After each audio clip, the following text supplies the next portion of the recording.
Mes bien-aimés de Dieu, je vous salue.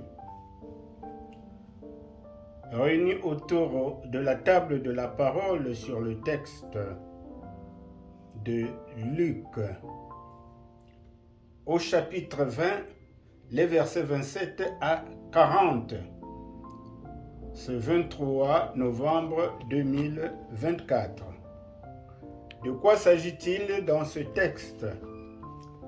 Il s'agit de la controverse sur la résurrection. Et Jésus donne les preuves de la résurrection en répondant aux Sadducéens.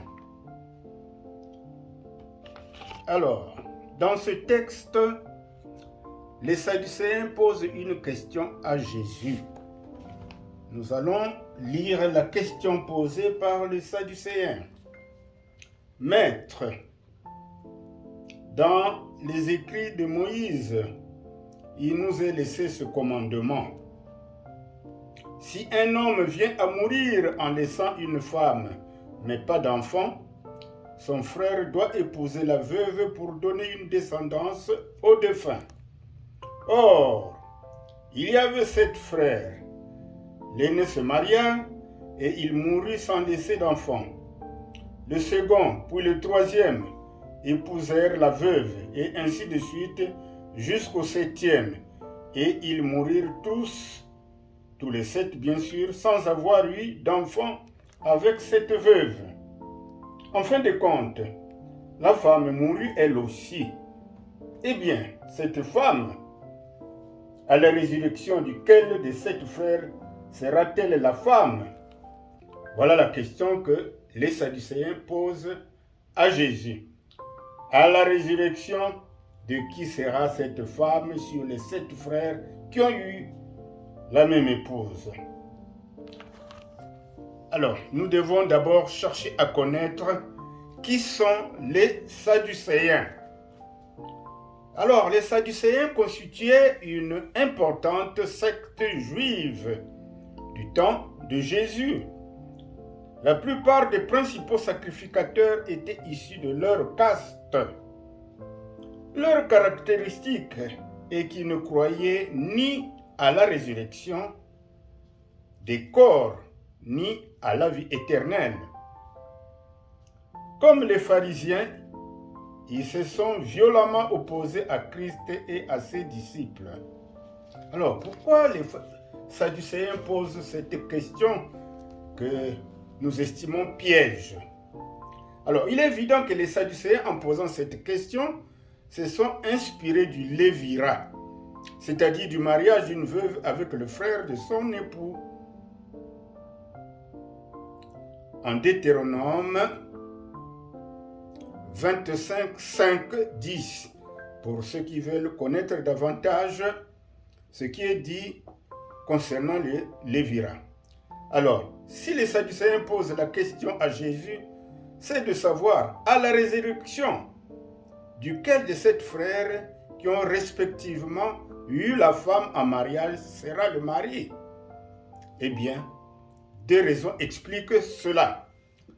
Première raison, les Sadducéens, en niant la résurrection, eh bien, niaient ainsi la puissance de Dieu.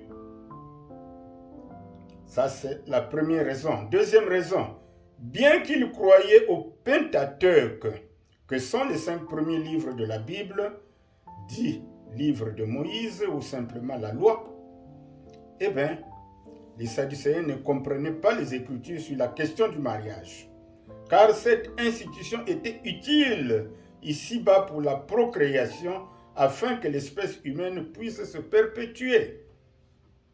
Alors Jésus va apporter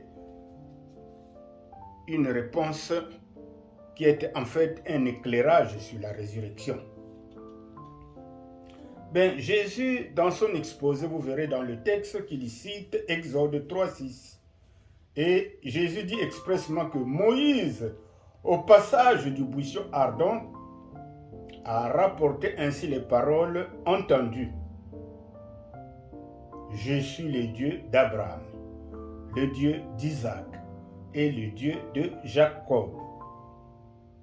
c'est dire qu'il y a une vie après la mort, car en croyant à Jésus, nous bénéficions de ce privilège. Lui, Jésus, qui est la résurrection et la vie. Confère Jean 11, 25. En somme, Jésus trouve ici une belle opportunité de dire à ses interlocuteurs, mais aussi à nous aujourd'hui, qu'au ciel, la mort n'existera plus, comme cela est dit en Apocalypse 21, 4. Il n'y aura plus de prédication, et donc pas besoin de mariage non plus. Hommes comme femmes, tous seront comme les anges. D'ailleurs, dans les versets 35 à 36,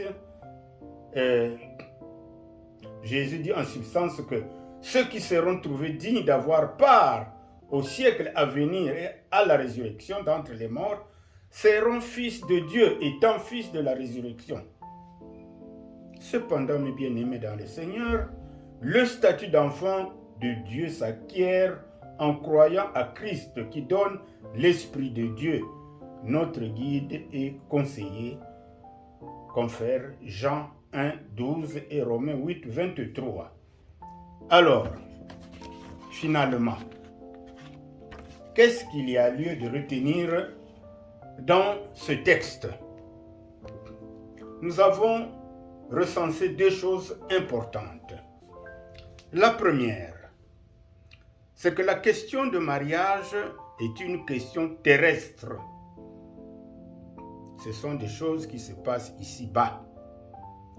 Car le but du mariage, c'est pour le bonheur conjugal, mais aussi la procréation, parce que Dieu, en créant l'espèce humaine, a dit de se multiplier pour continuer à travailler la création de Dieu, donc le monde. Au ciel, ceux qui seront jugés dignes de la résurrection ne se marieront plus. Jésus venait de le dire. Ils ne connaîtront plus la mort, car ils seront comme les anges et ils seront fils de Dieu. Voilà la première chose que nous devons retenir. La deuxième chose, Dieu n'est pas un Dieu des morts, mais un Dieu des vivants. Et si la mort est entrée dans la vie humaine, c'est par la faute de l'homme, parce qu'il s'est rebellé à son Créateur. Mes bien-aimés dans le Seigneur, voilà en quelques mots ce que nous avions pu explorer dans ce texte.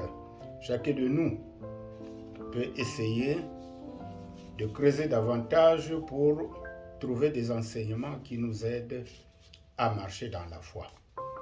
Que le Seigneur vous bénisse.